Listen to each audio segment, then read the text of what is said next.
আসসালামু আলাইকুম বন্ধুরা, তোমরা কেমন আছো? আমি ফারিন, আল্লাহর রহমতে অনেক ভালো আছি। আজকে চলে এসেছি আমার চ্যানেলে নতুন একটি রেসিপি নিয়ে।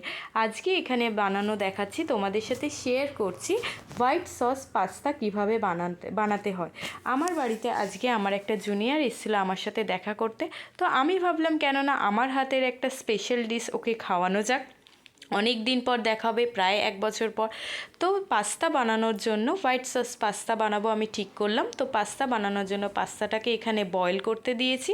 আর পাস্তা আমার বাড়িতে অ্যাভেলেবেল ছিল বলে ডিসিশন নিতে সুবিধা হয়েছে যে হোয়াইট সস পাস্তা বানানো যাক। তারপর কি করলাম, ভেজিটেবলসগুলোকে ভেজে নিলাম। ভেজিটেবলস ভাজা আর পাস্তা বয়েল করা এগুলো তো তোমরা সবাই জেনেই থাকবে কম বেশি, কিন্তু এখানে যেটা মেন আকর্ষণ সেটা হচ্ছে হোয়াইট সসটা কিভাবে বানাতে হয়। তো এখানে হোয়াইট সস বানানোর জন্য আমি কড়াই গরম করেছি এবং তাতে দিয়ে দিয়েছি বাটারের মধ্যে আমি দিয়েছি ময়দা পরিমাণ মতো। বাটার আর ময়দাটাকে ভালো করে ভেজে নিলাম। ভেজে নেওয়ার পর ওতে লবণ দিয়ে দিয়েছিলাম। নুন দেওয়ার পর আমরা গ্যাসের ফ্লেমটাকে অফ করে দিয়েছিলাম। গ্যাসের ফ্লেমটা অফ করে রেখে আমি আস্তে আস্তে দুধ মিশিয়েছিলাম যাতে কোনো লাম্প না তৈরি হয়। যদি গ্যাসটা জ্বলতো তাহলে অতিরিক্ত গরমে ময়দাটা লাম্প ফর্মেশন হয়ে যেত, ওই জন্য লাম্প যাতে না হয় তাই জন্য গ্যাসটা অফ করে দিয়েছিলাম।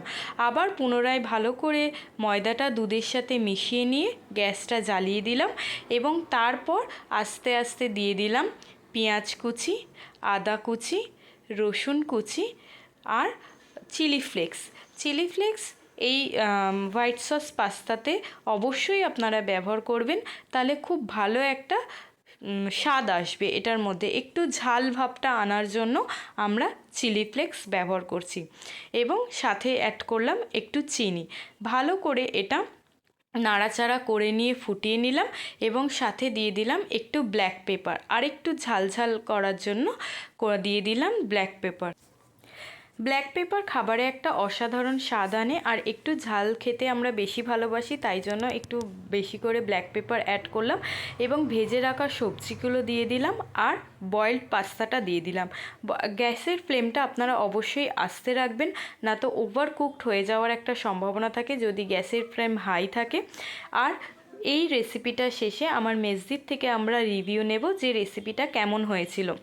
আর সাথে আপনাদের বলে রাখি, প্লিজ আপনারা আমার চ্যানেলটাকে লাইক, শেয়ার অ্যান্ড সাবস্ক্রাইব করে দেবেন যাতে চ্যানেলটা আরেকটু গ্রো করতে পারি। আর এখানে ইতিমধ্যে আমি অ্যাড করে ফেলেছি ধনেপাতা আর টমেটো সস। এই দুটোই একটা অসাধারণ স্বাদ আনবে, একটা ফ্লেভার আনার জন্য আমি এটা অ্যাড করেছি। এটা সম্পূর্ণ অপশনাল, আপনারা চাইলে দিতেও পারেন বা নাও দিতে পারেন। এবং লাস্টে আমি অ্যাড করেছি চিজ কিউব। এই আমার পাস্তা রেডি হয়ে গেছে, আমি আমার মেজদিকে খাওয়াতে এনেছি, ও খেয়ে রিভিউ দেবে যে কেমন হয়েছে।